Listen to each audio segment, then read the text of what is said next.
చాలామంది గోబీ అంటే అసలు ఇష్టపడారు కదా! అలాంటి వారికి ఈ విధంగా గోబీ మంచూరియా చేయండి. చాలా ఇష్టంగా తింటారనమాట.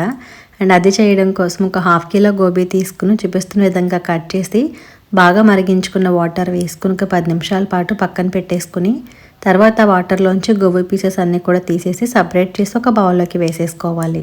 ఇప్పుడు ఒక 1 టీ స్పూన్ సాల్ట్ యాడ్ చేసుకుని అలాగే 2 టీ స్పూన్ల వరకు కారం, 1 టీ స్పూన్ అల్లం వెల్లుల్లి పేస్ట్ వేసుకుని బైండింగ్ కోసం 2 టేబుల్ స్పూన్ల వరకు కార్న్‌ఫ్లోర్ అలాగే శనగపిండి కూడా వేసి ఒక పావు కప్పు వాటర్ని కొద్ది కొద్దిగా వేసుకుంటూ మొత్తం అంతా కూడా బాగా మిక్స్ చేసేసుకోవాలి. వాటర్ అవసరం మేరకు వేసుకుంటే సరిపోతుంది. ఇలా కలిపి పక్కన ఉంచుకోండి. గోబీని ఫ్రై చేసుకోవడానికి అయితే కనుక నేను సోలారా మాంక్లేర్ స్టెయిన్లెస్ స్టీల్ కుక్వేర్ సెట్ని అయితే యూస్ చేస్తున్నానండి. ఎందుకంటే ఇది ట్రైప్లే బాడీ ఉండడం వల్ల హీట్ అనేది ఈవెన్గా స్ప్రెడ్ అవుతుంది. అలాగే దీన్ని మనం గ్యాస్ పై కానీ ఇండక్షన్ రెండింటికి కూడా యూస్ చేసుకోవచ్చు. స్ట్రాంగ్గా బిల్ట్ క్వాలిటీ ఉంటుంది. డైలీ కుకింగ్కి అయితే పర్ఫెక్ట్గా ఉంటుంది.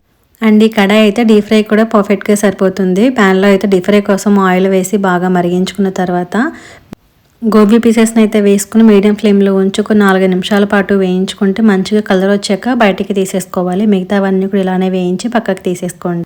ఇప్పుడు మంచూరియా చేసుకోవడం కోసం కూడా ఒక ఫ్రై ప్యాన్ తీసుకున్నానండి. సేమ్ ఇదే సెట్లో ఉందనమాట. ఇదేంటంటే క్విక్గా ఫ్రై అయిపోతుంది. అలాగే సాల్ట్ చేసుకుని కూడా చాలా బాగుంటుంది.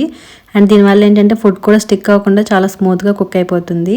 సో ఇందులో కూడా ఒక టేబుల్ స్పూన్ వరకు ఆయిల్ వేసుకుని కట్ చేసుకున్న అల్లం వెల్లుల్లి పీసెస్ వేసి వేగాక ఒక పచ్చిమిర్చి అలాగే మన స్లైసెస్లా కట్ చేసుకున్న క్యాప్సికమ్ అలాగే ఆనియన్ వేసి అది కొంచెం వేగాక 1 teaspoon green chilli sauce, red chilli sauce, soya sauce వేసుకుని కొద్దిగా మిరియాల పొడి వేసి అన్నీ బాగా కలుపుకోండి.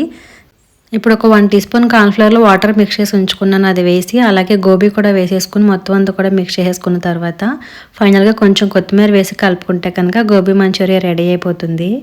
నేను యూస్ చేసిన ఈ సోలారా మాంక్లేర్ స్టెయిన్లెస్ స్టీల్ అయితే గోల్డెన్ హ్యాండిల్తో చాలా బాగా వచ్చిందండి. మీరు కూడా కొనాలి అనుకుంటే లింక్ అని కామెంట్ చేయండి. లేదంటే అమెజాన్లో కూడా అవైలబుల్గా ఉంది. Thank you for watching.